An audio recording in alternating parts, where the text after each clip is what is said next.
Hey guys, I'm Rain Younger, and this is another episode of Under the Radar, where we talk all things film. And I have a great panel of guest critics with me tonight. Ladies first, Karen Benardello. Welcome, Karen. It's been a while.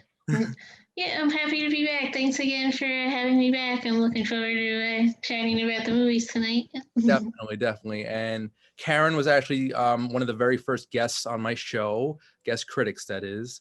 And that was back in 2017. So I'm really glad that you've been on the show since then. You know, every now and then it's great. And you're here again tonight. So this is very, very cool. And we have returning as well, Mr. Eric Godfrey. Hey, Eric. How's it going? Thanks for having me back. Yeah, of course. And last but not least, we have Gili Reichman. Welcome to the show, sir. Thank you, Captain. Happy to be here. Your very first time. I hope you're going to have fun. So, guys, I just want to start things off with what we're watching these days, our pandemic picks. Gili, since you're since you're the rookie here, and I know you're a busy man too. So, what are you watching? Busy. What are you watching these days? I'm curious. I just saw the Wolverine again. That was really good. All right. No, Logan. Much better than the Wolverine. Yeah, of course. That's why I heard that in your voice. Like, oh, not that one. I just finished the show Narcos on Netflix. Okay. That was really good. And I was listening to some mambo music today, so kind of reminded me of it. And I just saw in one after the other this past few days. I saw the movie Prometheus and then Alien Covenant, the sequel. Nice. Back to back. And wow, it was the second one. Good ones, right? Eric, yeah. Alien Covenant was really wow, what an ending. I really will defend till the day I die both Prometheus and Alien Covenant. I think those are great movies. Very legit, good. Yeah. So. But compared to the original two films, you can't really compare. In my opinion, you can't compare them because even Ridley Scott is basically admitting in these movies that he hates the aliens and cares more about the other things. No, I just remember Alien Covenant being kind of like a carbon copy of Alien. Basically, there wasn't a lot of new ground covered, but that's cool. You know, the visual effects were pretty great. I'll admit that. Well, So, I will say this: the ending of Alien Covenant was definitely my worst nightmare come true. If that was the reality, last moment. Yeah, I think we can all admit Fassbender just stole both those movies in the same way. Great job, yeah. He's a great actor for sure. Yeah, he's right here. Bring him on. I saw Don't Laugh like 5 times in a row. Sometimes when I wasn't really looking, just on the background. Justice League, of course, the new one. Okay. With the Snyder. And what? The Zack Snyder cut. Yep. And Godzilla, or if there's any kids watching Goshzilla. So my little joke right there. But no, yeah, just watch both of those back to back nonstop. So thank you, HBO Max, for those. Yeah. $14.99 a month. Cool. Well spent. Karen, what are you watching these days? Well, recently I was able to interview the director of the movie Nobody. I thought that was kind of interesting. I write about a lot about like action and horror movies, so that kind of fell in. I thought it was just nonstop action, so I kind of enjoyed that one. It's a little bit better than I expected. Going in, I wasn't really sure what the story would be like, but I ended up liking that one, so that was pretty good. Well, you know, I'm very intrigued, but I still haven't seen it, unfortunately. But if you put Bob Odenkirk in pretty much any situation, it'll come out a really entertaining film or show. Obviously, you guys know him from Better Call Saul. I believe is that a prequel or a spin-off of Breaking Bad? I think it's a prequel. It's both. It's both a sequel and a prequel to Breaking Bad. I thought it was one or the other, so it's both. Okay. Well, see, the problem is every season starts with a flash forward to where he is after Breaking Bad, and then the rest of the show is set before he meets Walter White. So you have basically this weird mini movie showing where Saul is after all the nonsense went down with Walter, and then him becoming, and then you go back to, and so they've said that a lot, that in the final season we're getting a lot more of the flash forward, like the sequel stuff. So okay. Now to new viewers of both shows, would you recommend watching Breaking Bad first or Better Call Saul? I recommend Breaking Bad first because there's a lot of little things you're going to pick up on. But I think that Better Call Saul is one of the few times where a prequel might actually be better than the original series. Yeah, Like it's kind of like as good as Breaking Bad is. Better Call Saul is. It's insane how good it is. I know. It's like a lighter version of Breaking Bad. It's got more comedy in it, but still very dark. So yeah. Yeah, really. To be fair, Saul's not dealing in meth. He's just a lawyer. He's just a lawyer who does a lot of dirty things. Yeah. So yeah, Gili, if you're not familiar with the shows, they're phenomenal. Oh, no, I didn't want to interrupt. Although I live to interrupt, which is not good. What do you call it? Better Call Saul, I saw like 5 or 6 episodes. I really liked it. But I think I started to watch Game of Thrones, and to be honest, I know not everyone's a big fan because it's just medieval, but it's not really medieval, it's fantasy. Hopefully. But I got carried away with that, and that was like my favorite show of all time ever. But Breaking Bad I actually haven't seen much of, but I always wanted to watch it. I hear really good things. Good. It's amazing. Bryan Cranston, right? Yep. Yeah, Malcolm Great actor. Seinfeld. He Yep. was the dentist Tim Watley. And he had a little cameo in that movie. What's it called? I didn't sleep much, sorry guys. I only got 10 hours of sleep. It's terrible. What's that movie? Don't touch me, don't talk about me. The Disaster Artist. Bryan Cranston? Yep, he was in it for a moment. Oh, I don't recall that scene. I would have. And the friend went over to him and met him, and Bryan Cranston gave him an opportunity to be on Malcolm in the Middle. Oh yeah, and said keep the beard, but he made him shave the beard, and it was a whole drama. Right. Great movie too. Yeah, good stuff. And also, you mentioned Game of Thrones, and I mentioned this before. I've only recently gotten into Game of Thrones. I'm only 10 years late to the party, but thank you, HBO Max. I'm a few episodes in, and it's decent. I'm not blown away by it. You guys might, disagree, but I do like the characters and the relationships, and I am kind of curious to see what's coming next. Also on HBO, this is like this whole intro right now is all HBO Max. It's crazy. They should pay. And Gili, I know you're gonna agree with me here. Curb Your Enthusiasm, all 10 seasons are now out on HBO Max. My future self. Right there. I hope mine too. So yeah, I am just in love with this show. It gets better and better with every season, I think. And I think Larry David can do no wrong. Eric, are you a fan of Curb? Eric? I don't hate me. I've actually never watched Curb Your Enthusiasm yet. It's not out of avoiding it, just haven't gotten around to it. I hear you. It's one of those ones that I've always said I'll get to one of these days, and now that it's like literally at a touch of a button on streaming, I should stop denying myself. Yeah. Well, all 10 seasons, like I said, are on HBO Max, so I would definitely, when you have some free time, it's the perfect pick-me-up, But I have watched all of Game of Thrones and read all the books. There you go. So we're like opposites. I'm the weird guy. I'm the one who read the books long before the show was even like in existence. No. So I was one of those people who got to sit back and watch like, I know what's coming. Get to see some reactions. And what I can say is if you're starting Game of Thrones, you got 6 great seasons ahead. I know. And then you got 7 and 8 to trudge through. Good to know.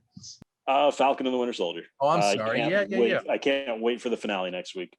Gotcha. Yeah, no, it's so it's a 6-episode series from Marvel, obviously.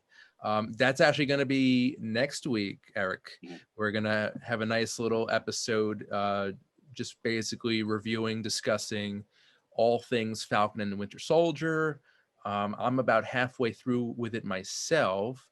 So far, it's really good. I'm very kind of dazzled and blown away by the cinema, the fight choreography, and just the sound design, the visual effects. It feels like a 6 a movie in 6 parts. Yeah, it really feels like it belongs as a part of like the Captain America movies. Like it feels like you are watching that same stuff. Like it doesn't feel like they've lost any step in terms of the quality of like the characters, the fights, and just what they're putting on screen. Yeah, it's just a natural extension of that world. And yeah, Marvel can pretty much do no wrong at this point. It seems that way, and they definitely, this last episode, they're really setting up for a grand finale there, and I'm very excited to see it. And plus now with the trailer out for Shang-Chi, which Marvel Mortal Kombat, I'm ready for that. So much good stuff coming out in the next couple of weeks. Very exciting. Karen, are you a Marvel buff? Yeah, I've seen a bunch of like the movies. Obviously, like I've seen like the Avengers movies and all the movies. I don't have a Disney Plus, so I haven't seen the show, but I've heard pretty good things about this one. So kind of interesting to maybe eventually get around to getting Disney Plus, but I've heard good things, so I'm interested to kind of hear more about it and eventually watch it. So. Cool. Yeah. And Gili, are you into Marvel or are you more of a DC guy? Oh, I like them both, but same thing as Karen. I don't have Disney Plus because I just don't want to, too many subscriptions. I know. At once, so it gets out of hand. Almost as bad as my Uber Eats habit. So goodbye bank account. Anyway. Yeah. But I also heard that. I heard The Mandalorian is good, and I think there's other shows. Speaking of this, I feel like they're doing a lot of spin-off shows. Or they want to, like, there's people asking for like people to do shows like just on the Batman, like new Batman. Again, I didn't sleep much last night, just 12 hours, so I can't remember his name. Now it's 12? Okay. Yeah, kidding. But I know, the spin-off shows that they have are really, really, really, really good. And Game of Thrones, this is more HBO Max. I'm pretty sure I think they're working on a prequel, right? It's you might not be familiar with them if you just started the show, but the Targaryens. Basically, there's going to be a prequel about they need one. Basically about their family and what leads to Robert's rebellion, which is what's cleared out the Targaryens from Westeros and sets the stage for all what Game of Thrones is essentially about. Oh, that's cool. And it's funny. So at my job, my day job rather, my coworker had me start up a list of my predictions for the show because she's seen all of them, all the episodes, all the seasons. I've only seen like 3 or 4 episodes. So I have a running list of like my predictions, like who's going to die, who's going to feud with who, what's going to happen next. And I would love to see that list. Yeah. I can. Well, so I think one of them was my prediction was Stark and Robert are eventually going to feud with one another. And I forget his name. Emilia Clarke's brother, I think, the Targaryen guy he wants to be king. He's got the long hair. Viserys. Yeah. Or no, sorry, not Viserys. That's a different character. Sorry. Well, I don't remember his name. Whatever his name is, I have a feeling he's going to meet a very bloody end. So far, those are my. Yeah, thank you, Eric. Those are my 2 predictions. Who knows? I agree with Eric. Yeah. So we'll see.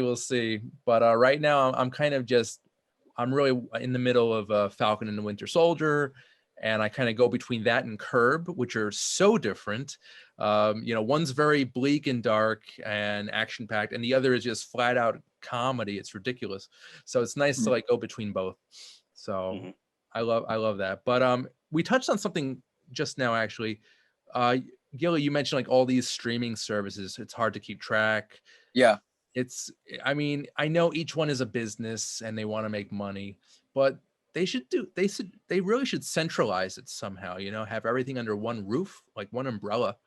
So people can like Amazon. But speaking of streaming services, our first film tonight is on Netflix now.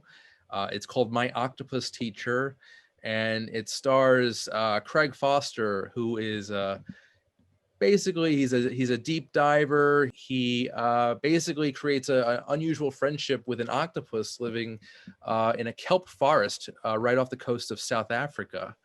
And during this film, which is about a year in the making, we're just exposed to such a beautiful world under the ocean, and these creatures that are like what Craig Foster says is pretty alien. Like they look like alien creatures out of a science fiction film, basically. Yeah. And yeah, it's one of the most beautiful films I've seen. I think there's been people online who are like, is this real or is this computerized? But I'm pretty sure this is real. Real to me. It is amazing that this exists. So Gili, what did you think of the movie? Terrible. I loved it so much. Pique everyone's attention. No, it was really great. Octopus made me feel dumb. It's crazy how 2/3 of their brain live in their tentacles. Anyway, no, I thought the movie was really, really, really great. Really great. Very moving, very sad towards the end. I'm curious. So you're a chiropractor. You cannot adjust an octopus. No, but like, is there any Dude. correlation? Like, I mean, you know the muscular system better than anybody of the human. Okay, sure. No, yeah. But you know, like, how does it like? Any I'm similarity? trying to put this in a way that's like understandable. But since you're a chiropractor, are there similarities between human muscles and fish, sea life? Yes and no. I guess the way to answer that is I could be wrong about this, but I think there's a theory that humans, I mean, I don't know, that whatever we are used to come from the sea. Like all life began in the sea. So what I'm really getting at is whether it's tentacles or flippers, more attached to flippers. Flippers have bones, tentacles don't, but it's, extensions. That's the only similarity I can think of. But when it comes to actually like muscles and whatnot, I can't see one similarity whatsoever to an octopus other than intelligence level. Although I'd beg to differ that octopuses are actually more intelligent, or just kidding. No, they're more intelligent in like a useful way, like they know how to survive, hunt, hide, evade. Humans can be intelligent in all kinds of things, not always as useful as what an octopus does, but I'm going off track, I think. But I honestly don't see many correlations, I mean, look at even the eyes, like look at the eye. I had it had like a slit, looked completely different. I don't think they have any bones, right? I think it's all cartilage. Yeah. Wow. Okay. Yeah. Yeah, I mean, the fact that their brains exist in their tentacles was like already, they have suction cups and they change color and they can squeeze through anything, and and they got like that smoke they squirt when they jump away like this. I didn't see any similarities, and that's probably why they're so alien to us, Yeah. For sure. So yeah, forgive my lopsided question there, but I was just curious about that. So Karen, you're no stranger to quality filmmaking. What were your thoughts on My Octopus Teacher? Going in like for this one too, I was just like, this is an interesting premise. I wonder what's gonna happen, but overall, I really liked the emotional aspect of like the characters' arc through the film, and like just the cinematography overall. I thought it was really interesting. Since like the character's supposed to be a filmmaker, I really liked how like that was shown on screen. Just in general, like the visual approach, I thought really stood out the most. And I was looking up the directors, and it looks like there was 2 directors, and this was like their first feature for both of them. And I thought that was interesting that this was like their first feature film that they directed and wrote, and they were able to bring such like a strong emotional arc and visuals to it. So I thought it like stood out on both aspects for that as well. A truly impressive debut for them. Yeah. And also, guys, I forgot to mention that this is nominated. This film is nominated for Best Documentary Feature, and rightfully so. It's a great category.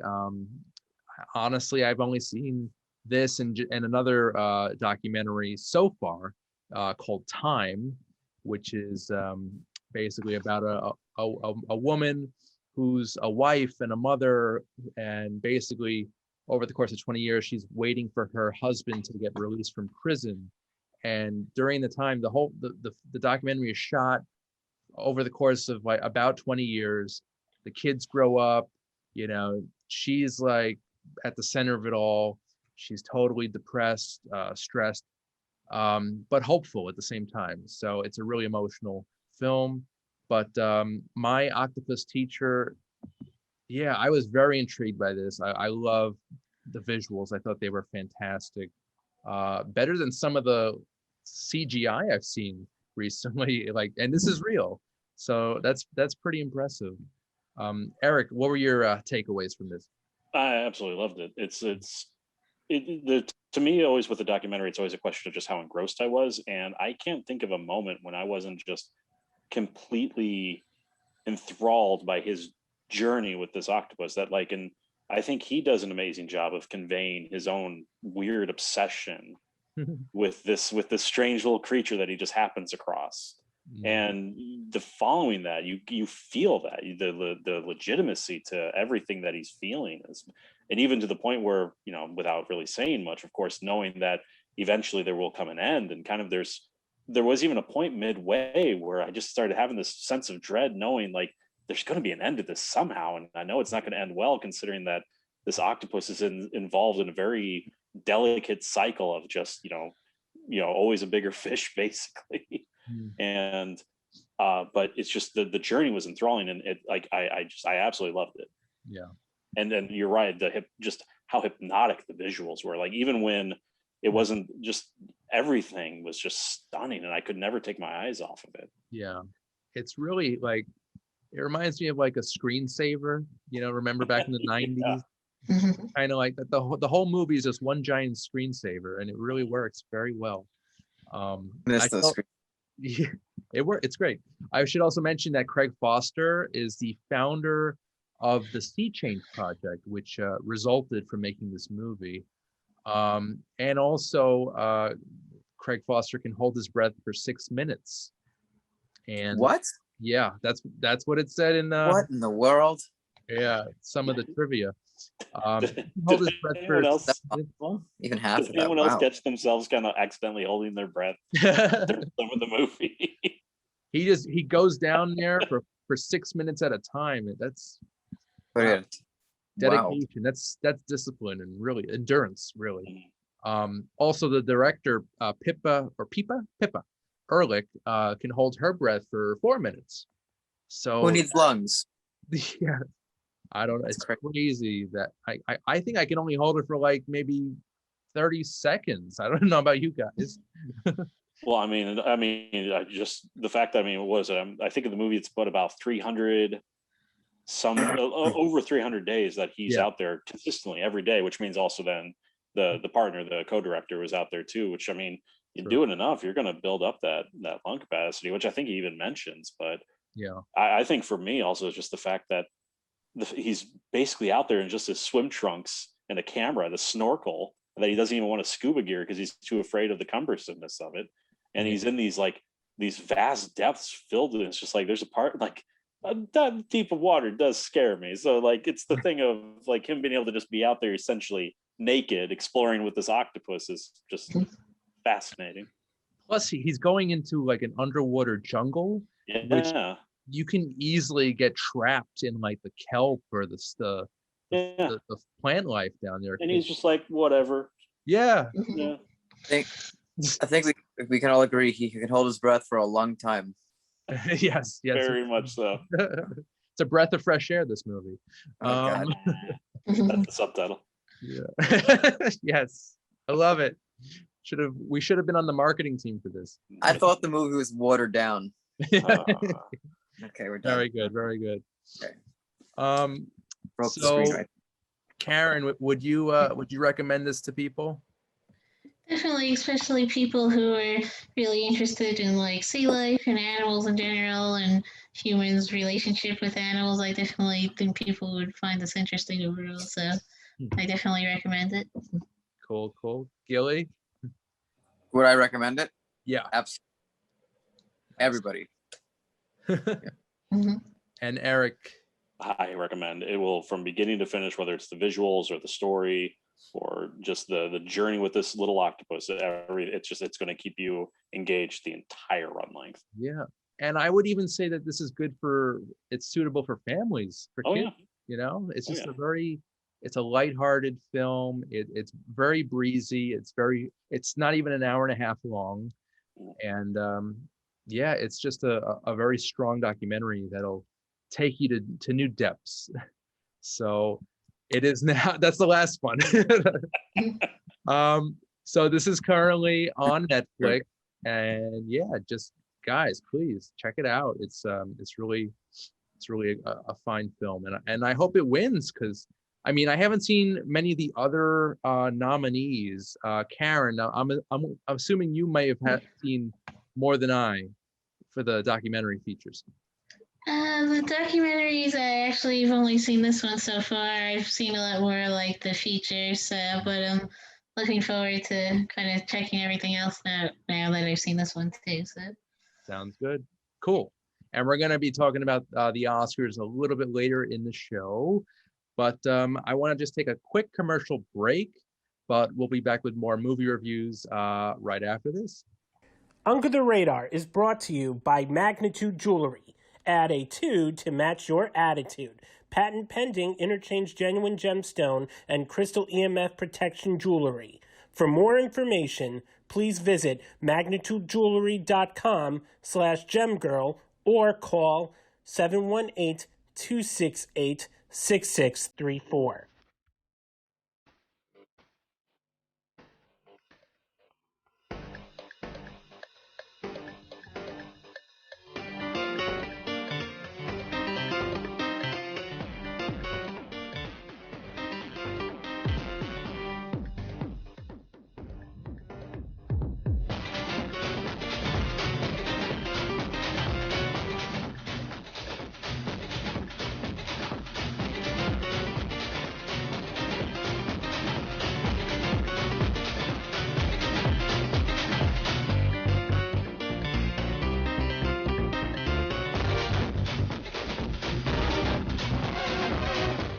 Hey guys, welcome back to the show. Randy Younger, Under the Radar, and we're halfway through, guys.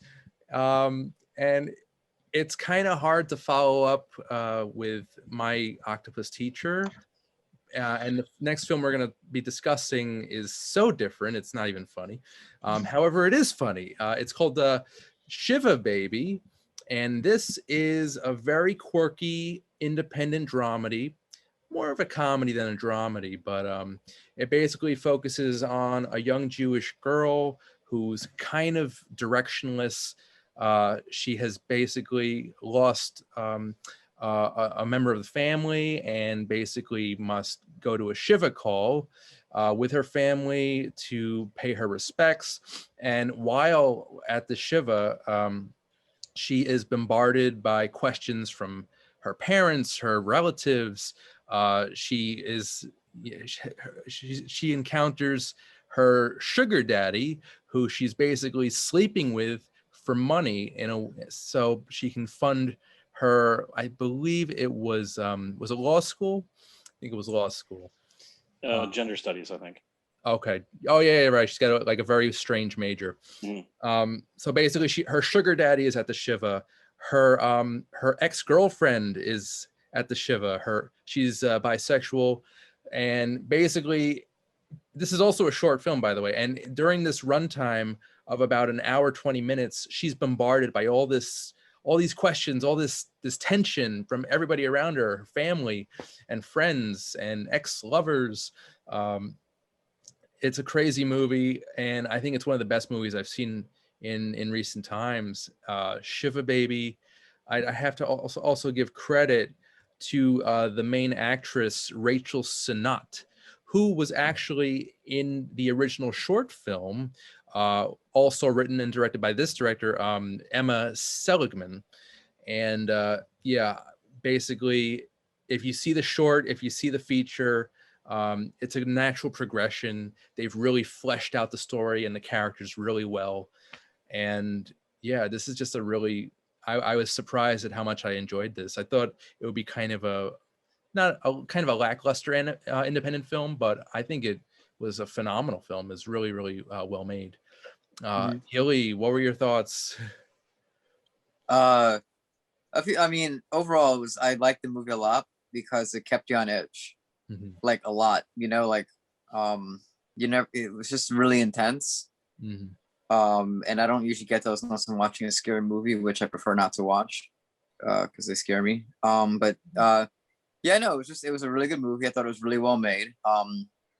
I thought the funny parts were just the parents and people that were like just hearing them all talk just reminded me of my childhood. Yeah, and all that those strong, I think they're like Jewish Brooklyn accents. Yep. Just complaining, kvetching as they call it, and the part of the comedy, I just enjoyed that for some reason. But yeah, I liked the movie. Yeah. All right. Karen, how did you feel about Shiva Baby?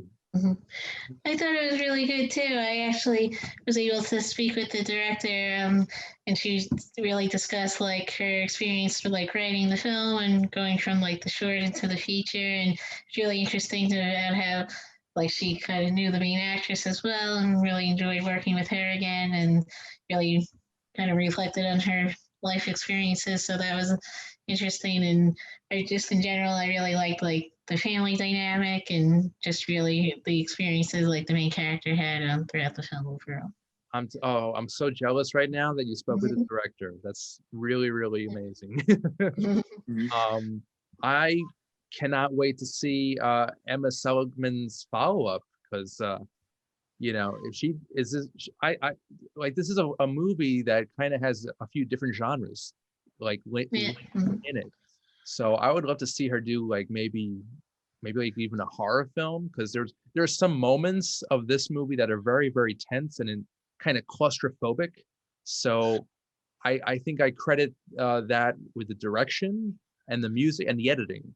So if Emma does a horror film or a thriller, or even like a procedural cop drama, I think that'd be very, very interesting to see.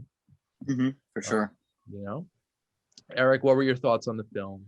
I really liked it, and I think you're downplaying the intensity that this movie. Like, it was a good comedy. There was a lot of anxiety. Like, it's one of those ones you had to laugh because the movie builds tension and holds it so well, and it's an anxiety bomb just waiting to go off. And there's so many times you're just like, oh god, this is gonna, because it is a series of bad decisions of just mounting and mounting. And it was like, I kept thinking about, it was like in the Hurt Locker when Jeremy Renner's following the one wire and he pulls up the 5 bombs instead. It's like, yeah, that's about right. That's how I'm feeling right now. This movie definitely has ups and downs. Like it definitely feels like an emotional roller coaster. So I really, and again, I want to credit Rachel Sennott, who is actually not even Jewish. I realized, I found that out. She's the lead actress here. Yeah, I really enjoyed her performance. One of the things that I liked is the fact that, one, she's surrounded by a lot of really capable actors. I mean, you had Diana Agron as the wife, her father, whose name escapes me, and Jackie Hoffman. And she's able to stand out amongst these very like well-known actors, and just in the way that she can convey so much of just how she's perceiving everyone talking about her, and how she's never, and just seeing her absorb that and her reaction to that is one thing that I just always enjoyed watching her. It was impossible to take your eyes off of her. I mean, it's her show though, through and through. We are on this journey with her. And also the father's name, the actor, is Fred Melamed. Yes. Who Melamed. Probably. Yeah, probably. Oh, sorry. I've heard that before. Nothing to be sorry about. Okay. I've heard the name before. Yeah, I've seen him in a few films. I believe he was in a movie we reviewed last week, Together, where he also played kind of this like, this likable dad. The mother was played by Polly Draper, and it's a very solid cast. Many of whom were not in the original short film. They got better known actors for the feature. So yeah, it's good. When I was speaking with Emma, she actually said that they didn't have much rehearsal time, which I thought was interesting too. She said they just kind of jumped in and really just prepared on their own. So I thought that was interesting too. Yeah, I could tell a lot of improvisation going on. Yeah. Mhm. That's very cool. It's Yeah, difficult. yeah, I totally want to see more from this director, because if this is her first feature, then yeah, she's going nowhere but up. So, Gili, see it or skip it? Recommend it? See it. Recommend it. For Nice. sure. Cool. There All you right, go. Eric. I recommend. I really enjoyed it, and it's a very intense hour, but it's a very good hour. Indeed. And you don't even have to be Jewish to appreciate it. It's Mhm. you know, every culture has, you know, annoying family members. Mhm. So I think everyone can relate to this kind of family dynamic. And yeah, Karen, since you spoke with the person who crafted this story, Mhm. would you recommend this to anyone? Yeah, definitely. I definitely say people should see it. Yeah. Mhm. Sounds good. So Mhm. that's Shiva Baby. And if you want to see the film, it is now out in select theaters and also available on video on demand. So that is Shiva Baby. Check it out, guys. Really good movie. All right, so this is going to be a little strange because when we're recording this right now, the Oscars will be this coming Sunday. But to everybody watching at home on your devices, this episode will air after the Oscars. So we're gonna talk about Oscars predictions and what we hope to see, what we think of the nominees. So yeah, just that disclaimer: the Oscars, as of right now, as I'm speaking, have not occurred yet. They have not happened. But when you see this episode, they will have happened. So yeah. So ladies first, Karen, how do you feel about this year's nominees?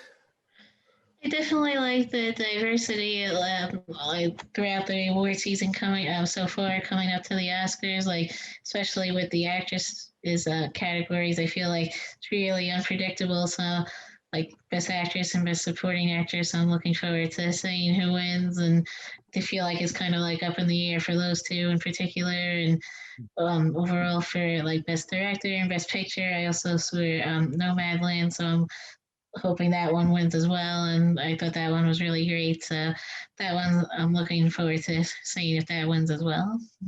That's cool. Yeah. So you touched on Best Actress in a Leading Role.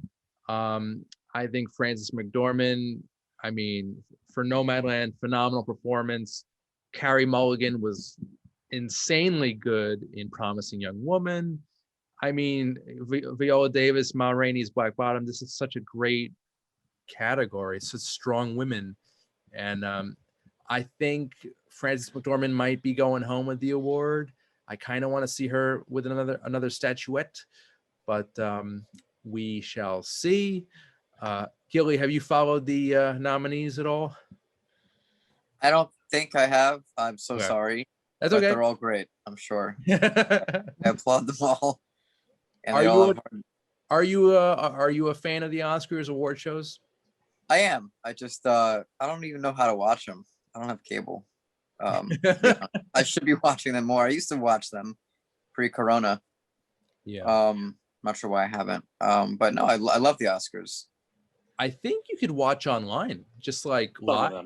I guess I that know, makes sense. Nomadland's on Hulu. Yeah, I have not thought about it that. is. I know they're kind of just spread out. They are. There's a couple. I saw the documentary Time on Amazon Prime. Mhm. You know, there's a few things on Netflix, obviously. Mhm. Uh, And then HBO Max. That's how I saw Judas and the Black Messiah. okay. I know. See Trial, Chicago 7's Netflix. Yes, awesome movie. I'm Also Mank Netflix. is Netflix. Yeah, Which one? Most Mank. Oh, Mank. Yeah, that's my favorite movie of the year, actually. I highly recommend that if you haven't seen it. Basically, takes which place one?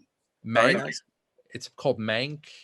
Huh. And it's basically about the writer, the co-writer, actually the main writer of Citizen Kane, Herman J. Mankiewicz, who basically wrote the entire movie, but then Orson Welles came in and wanted to share the credit.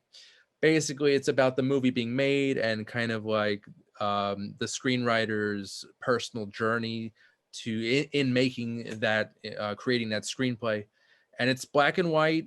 It feels like it's the 30s or early 40s, and it's just a beautiful film. Gary Oldman is fantastic in the title role of as Mankiewicz. So yeah, I love anything that deals with like old Hollywood, kind of behind the scenes. I love that type of stuff. So I'm hoping it wins Best Picture, but we've got a very impressive list of films. I'm just going to read them off real quick. This I actually saw a week or so ago and was blown away by, but The Father, starring Anthony Hopkins as I forget if it was Alzheimer's or dementia, and basically he's kind of losing a grip on reality, and he gave my favorite performance of the year, I'd say. Next up for Best Picture, Judas and the Black Messiah. Yes, very powerful stuff. Fantastic performance from Daniel Kaluuya. And Lakeith Stanfield also is amazing in that. It's weird though as well because they were both nominated for Best Supporting Actor. Yeah, that one's weird to me because I feel like Kaluuya, like it's one of those things. It would be hard to choose which one of the two because they're both identical, but it just feels weird to have both of them as supporting. Yeah. I mean, it's weird because they're sort of on the same level in the movie. Their characters. So yeah, I gotta check these movies out. You really do. Just check out the Best Picture nominees because they're phenomenal. For sure. Karen, how do you feel about the Kaluuya Stanfield supporting actor dilemma? I thought it was interesting too. I felt like at least one of them could have been for lead, but like you said, like they're kind of like on the same level, and I felt like one of them probably could have stood out a little more. But I'm just happy that they were both nominated. I think Kaluuya has been winning basically he's been overshadowing Stanfield in the award wins. So that's kind of in par with the movie itself. Kaluuya plays a much more energetic, much more enthralling character that the loud, boisterous character, whereas Stanfield is the background person based on the plot. I mean, the fact that and so I feel like it's kind of like it reminds me a lot of I can't think of the movie, but where you have basically the more louder character, the more louder actor taking more of the accolades, while the person who's doing a great job as the quiet person because of that is kind of getting passed over a little bit more, and that's Stanfield to me. That's Lakeith. Yeah, I think Stanfield should have been nominated for Best Lead Actor, but there's a case to be made for either one of them. Yeah, true. And this is the second time they've worked together since Get Out a couple years back. So it's nice to see them back together. I've actually been following Stanfield's career a bit closer. He was in a movie on Netflix about 2 years ago. Eric, you probably know it was based on a manga or an anime. Oh yeah, he was in the Death Note movie. Thank you. Another great performance. So yeah, he's a talent to keep your eye on. He's amazing in Atlanta also. Atlanta. Oh, is that a series? Yeah, that's the one with Don Glover. Oh, okay. What is that streaming on? I think that's Hulu. Hulu? Okay. This is a show on FX, so. Gotcha. And then he's also got a new anime coming out for Netflix that's going to be very interesting. All right. He's all over the place. Called Yusuke. Okay. What was he did a movie with Issa Rae, The Photograph. That was I don't think I saw that one. Yeah, I saw that one. I thought it was pretty good. I liked it. And then We're Leaving Out Sorry to Bother You, which oh my god, that was an amazing movie. That was a great year. I actually met him for that when I got to interview him. Very cool. Yeah. Sorry to Bother You sounds like the title of a movie about my life. Nice. So yeah, Judas and the Black Messiah, very strong entry. Mank, we've got Minari, which was great story of a Korean family that moves basically middle. Was it Arkansas? I think it was Arkansas. Middle of America, during the 80s, trying to like establish themselves and become successful. And it's just a really heartwarming, down to earth drama about an immigrant family. That's basically what it is. And it's got, I'm going to butcher this name. I always do. Stephen Ewan? Stephen Ewan. Ewan? Okay. From The Walking Dead, who plays the father of the family. And it's just a really nice film. The grandmother in the film was actually nominated for Best Supporting Actress, and she's won quite a few awards so far. So she might take home the statuette on Sunday night. So that's Minari. I highly recommend it. Nomad Land, great film. Frances McDormand knocks it out of the park once again. I've had my eye on her basically since Fargo. Well, actually, no, that's not true. Darkman, I think, was the first time I ever saw her. 1990. But she's been around since even before that. Blood Simple, 1985, yes. Coen Brothers film. But in Nomad Land, she plays a woman who, she's not homeless. She says she's houseless. And she lives in her van down by the river. No, just kidding. She lives in a van, and she goes from like trailer park to parking lot, basically a nomad from place to place. She gets odd jobs here and there. At one point in the film, she's working at an Amazon fulfillment center, and she just brings such a grit, such a realness to the performance. And it's really a beautiful film, especially where they filmed it. Also like middle of America. Also, I think almost like a mountainous region. It could be anywhere actually, and it looks great on camera. So that's Nomadland. Next up, Promising Young Woman, which is just a wonderful commentary on Me Too. Basically female empowerment and basically women that just don't want to be taken advantage of. And they're not going to take it anymore, and this is Carey Mulligan is the lead in this, and she really is a promising young woman, and you really want to see what's going to happen to her next. I am not giving any spoilers because this out of all these nominees, I think this is the one movie that requires no spoilers, because it's really I would agree. It's really intense, and it's very well acted, and it's got a weird sense of humor. It's quirky. And I loved it. So Promising Young Woman. Okay, so we got two more. You actually mentioned this, Eric, The Trial of the Chicago 7, which is basically about, it's a trial drama based on a true story. And Sacha Baron Cohen plays one of the people on trial of the 7 people. And he's getting a lot of buzz for his performance there. He might take home the statue as well. Last but not least, I want to mention Sound of Metal, which I heard that was good. Yeah, oh my God. This movie came out of left field. It's now on Amazon Prime, and it's basically about a drummer from like a punk rock band who slowly loses his hearing and basically gets involved with this deaf community on like a farm, where they basically are trying to learn how to deal with being deaf, and they're all deaf in this community. Paul Raci, who's up for Best Supporting Actor, plays like the main guy in charge of the community, and Riz Ahmed is the drummer who loses his hearing. And it's just a beautiful performance, a very intense movie, very well acted. And that rounds out the nominees for Best Picture. And Gili, you're like, what are these? No, I highly recommend all of these. I'm trying to, that's why I'm looking to the side. I'm trying to like receive it all. I'm like, gotta check this out. Be prepared better. No, it's a lot.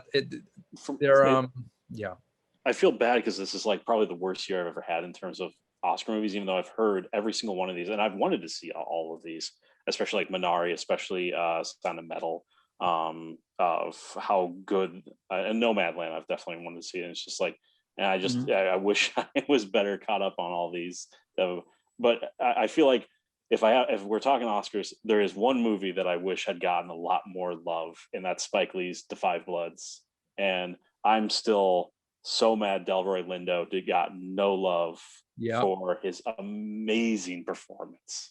I don't know what the hell was going through the Academy's minds. I mean, I was gonna say, like, if I know Chadwick, Ma Rainey's Black Bottom, which I was a huge fan of, that one I saw, and I feel very strongly with the way it is, and deservedly so, that Chadwick will posthumously get the Oscar for that, and well deserved. But I was gonna say, also as just a supporting role in *Da 5 Bloods*, he was so good in that as well. But him and Delroy it just feels bad that Spike, Delroy, and Chadwick got no award love really for that fantastic film. The only nomination that movie got was for Terry Blanchard's score, which I don't even remember being that impactful. But Delroy Lindo, I remember towards the end of the film, he gives like this really powerful monologue. Yeah, it's where he's running away and he's just talking straight to the camera, just breaking down that fourth wall, and it's like, come on, deserve some love for this. See, it's Delroy Lindo has always been amazing. So with Best Actor, so I'm pretty sure Chadwick Boseman's going to win posthumously for Ma Rainey. However, I did love Anthony Hopkins in The Father. He's a great actor. Yeah, but he's Odin in real life, so he is the All-Father. That's true. Science. It all comes back to Marvel. Yep, always. But real, man. Real. I think Lindo was totally snubbed. I don't understand why. But I also do have to kind of give a good shout out to the thing that I love the most is that I'm going to butcher her last name, Maria Bakalova. From Borat 2. Borat's subsequent movie film. I agree. She was amazing. Like, she was like in a sequel that I feel like has kind of weirdly gone under the radar, considering it's the second Borat movie. But I'm glad to see that getting some love, because she was really good in that. Yeah, she was. So I was glad to see. It's highly unlikely, the underdog, but it's like, you know what, still deserved, well deserved. Yeah, and Borat's subsequent movie film has the longest title. The full title is the longest title of any Oscar nominee ever. I don't have that right now. Actually, let me look it up just in case. So, Let's see. Borat's subsequent movie film, delivery of prodigious bribe to American regime for make benefit once glorious nation of Kazakhstan. That's funny. That's it. That's the full title. That's a funny one. Oh my God. Karen, are there any were there any snubs that you feel that were a shame that the Academy did not recognize? Well, like you guys mentioned, like *Da 5 Bloods, I thought that one would kind of get more recognition, but overall, I think everything that got nominated was pretty much on par with what I expected. Sounds good. And Gili, you're gonna check out the ceremony. Sorry, my neck. I should, especially after this. Yeah, why not? Absolutely. So, I mean, some really, if not anything, some really phenomenal films this year. Every year I try to see. I've seen all the Best Picture nominees, and I'm trying to see the more obscure stuff. Like, there's like documentary short or animated short, or there's still a bunch out there. One of the worst things about this pandemic is what we would always do is IFC would always do a night or two where you would go and they would show all the shorts, all the animated shorts, all the documentary shorts, kind of as a bundle. And for the past couple of years, the wife and I and a group of friends would go to, and that's kind of how we would kind of catch the lesser known categories. And this year I was definitely feeling it's like, wait, why haven't I seen the animated shorts or the best, all these things? Is like, it's because the IFC didn't get to go to the IFC theater this year. Yeah, I think there are a few theaters that are showing that stuff virtually. Yeah, because IFC, I think, as far as what I've been told, I think IFC online on their website you can do it.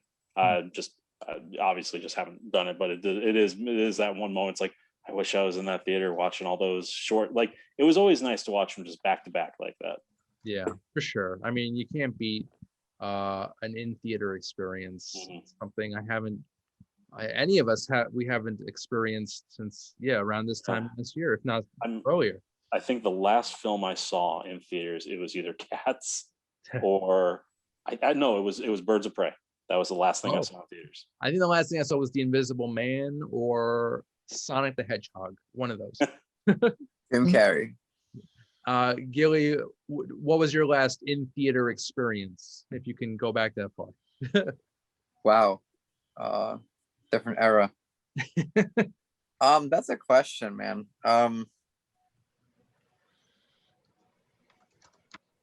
That's bad that we can't. I don't know. I know, right? That's so long. it's bad. bad. Could it have been? I was always going to the movies. This is the weird part. What was out in like February and March? Oh, I don't know. That's so long. I don't It's know a either. lifetime ago. All right. Well, we'll get back to you. Karen, do you remember your last in theater? It was actually for a screening I went to in the city. It was I was supposed to go to South by Southwest, and then they canceled it like a week and a half before I was supposed to go. But I went to a pre-festival screening in Manhattan, and it was for a movie called Holler. It was a drama, and ended up coming out. I saw it again for like Toronto. I did virtual screenings for Toronto again in September, and got to talk to the director. But I saw the movie back in the beginning of March, so that was like kind of like a critic screening. So that was the last one I just saw in general in the theater. So guys, we have like a couple minutes left. I just want to go through coming attractions for this week. We've got a horror film called Separation, which has Rupert Friend and Brian Cox. There's a drama called Limbo, a drama fantasy comedy. Actually, it's Swedish. It's called About Endlessness. So it's kind of philosophical. And lastly, we have The Virtuoso, an action crime thriller starring Anthony Hopkins, Abby Cornish, and Eddie Marsan, who, if you look him up, you'll recognize him. He's got a very distinct face. He's a pretty good actor. I actually saw him in Manhattan once, like 2-3 years ago. So that was random. But guys, I just wanted to go around real quick and do some plugs. What's going on in your lives? Is there anything you want to promote? I plan to establish my own virtual, for the time being virtual, nutrition / what's called functional medicine, lifestyle, medicine stuff, practice. So people who have any kind of things going on, the basics are neck and back pain, but chiropractic or any musculoskeletal pain, but most specifically anything going on in their health, kind of addressing those in a holistic manner. And I will definitely have a website and a practice set soon. And you will be treating octopi. I might have to learn how to. A lot of chiropractors treat horses, dogs, and cats. I'll be the first to do like muscle work. First octopus chiropractor. Octopus chiropractor. That's right. That's the sequel to My Octopus Teacher. Yes. Yeah. My octopus chiropractor. Yeah. I love it. All right. Me like a cave or something underwater, doing Yes. some weird things, just in a marsh. I don't know. Miss Benardello, anything you're working on now, or? Just still working at Showcase, just really doing a lot of movie reviews and interviews for movies and TV, and so just really staying there right now and hoping to do more in the future. Mr. Godfrey? No, nothing too exciting for me. Kind of just day by day as things go. Short but sweet. I love it. And guys, I just want to mention Hunger Ward, new documentary about starving children in Yemen. It's a very important cause, and the film is actually nominated for Best Documentary Short Subject. The film is currently in theaters, and if you want to get involved, it's a really great cause. You can donate on the website. Just click the Get Involved button so you can donate to hospitals in the Yemen area. And that film, again, is called Hunger Ward, nominated for an Oscar. Also, if you want to watch new episodes of Under the Radar, just go to Manhattan Neighborhood Network, and new episodes appear every Monday at 11 a.m. Eastern. And I want to thank all of you tonight for joining me. This was really great. And there's a little person in Eric's picture. that Look just at joined. Dobby. Gotta give Dobby an appearance. Hey, buddy. Oh, He's like, I want to get out of here. oh no.